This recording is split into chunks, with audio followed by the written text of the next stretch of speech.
This is the AH-64 Apache. The newest model of AH-64s are now entering service into the Army Air Corps, and following the new procurement of 50 airframes from Boeing, it might be time to start to talk about how they were procured. The backbone of NATO's rotorcraft close support being operated by 5 member states and 19 international partners from all around the globe. It is often rated as the best attack helicopter in modern military service. But if you look at the long list of variants for the Apache, you'll notice a strange outlier, the WH-64, or in British service the AH-1. With a different radar, engines, fuel tank and rotor blades, it was a licence-produced variant of the Apache for British military service. Manufactured by Boeing in its Mesa plant in Arizona, they would be shipped to the UK for final construction by the Italian firm Augusta Westlands, out of their plant in Yeovil, Somerset. All normal, right? This happens all the time. But if we go back to the procurement in the 1990s, we stumble across a story many in the Ministry of Defence would rather be forgotten.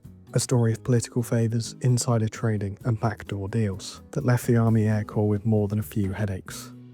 So it's 1993, and seeing some of the limitations of the newly developed Lynx A7s, the MOD would send out a request. They were looking for a new helicopter with a focus on ground attack, and the procurement process would begin. Now, there were 5 competitors for this bid, but only 2 were really taking that seriously. Those 2 would be the Eurocopter and the Apache. Just to run down the list, the Super Cobra needed modernisation, the Comanche was a fever dream, and the Tunguska is shit. So that's the trash taken care of. They could get to real evaluations. The 2 aircraft were close, but the fact that the Apache had been combat tested won over the AAC, and this is where the stupidity rose its head. To understand why procurement contracts in the military are normally very expensive, you need to stop thinking that the politicians are just dumb, and that the way that most in politics see this level of expenditure is in job creation, and to be more precise, vote-winning job creation. Now, if they procured the Apache, it'd be made in America by Boeing. The Mesa plant employs about 4,800 people and has around 500 subcontractors. And with £4.1 billion being spent, that's a lot of money going towards American jobs. And those jobs could be British. So Boeing is allegedly told the AH-1 would have to be licensed built in the UK by one of its main competitors, in this case Augusta Westlands. Now, the choice of Westlands is strange as they were already producing the Lynx, so why not go with Airbus or BAE? Well, that's because the government of that day was Conservative, and Yeovil voted Liberal Democrat, so it was a seat the Tories thought they could easily win if the jobs were sent in that direction. But if this was the extent of the corruption, everyone would have got on with their day, and this is where we get to the bit that's actually dangerous.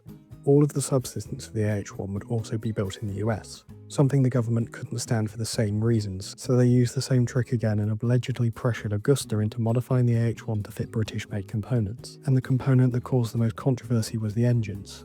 These were more specifically the TRM-332s built by Rolls-Royce. Now, from declassified engine statistics, they were the most powerful engines ever fitted to an Apache, so conventional wisdom would also say they were the best.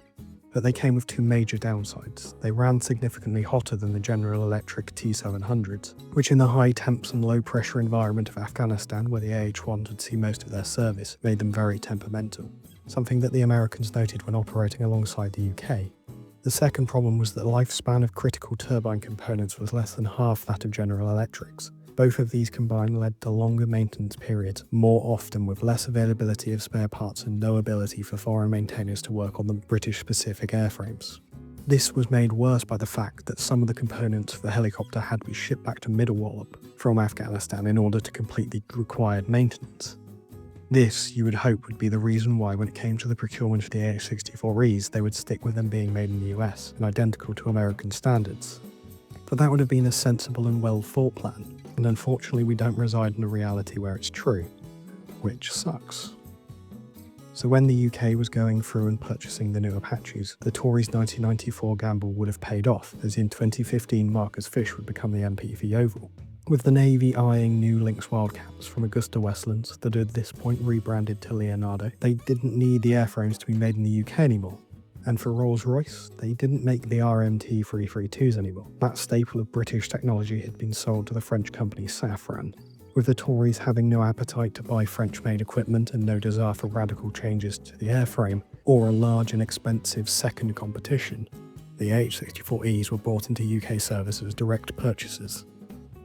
You would hope this would have been a cautionary tale and of letting politics dictate procurement, so let me introduce you to Ajax. An Austrian IFV that worked, that competed against a CV9 and lost, won the bid because it would be made in the UK by General Dynamics in, which is in Wales. So the Ajax procurement started in 2009, and that's a controversial Labour seat. Shocking. I think this is the bit that the public miss when it comes to the conversation around defence spending. Yes, defence contractors make a lot of money, and yes, the military-industrial complex is scary. But the reason why it continues has a lot less to do with politicians making loads of money, and more to do with them wanting to keep their jobs.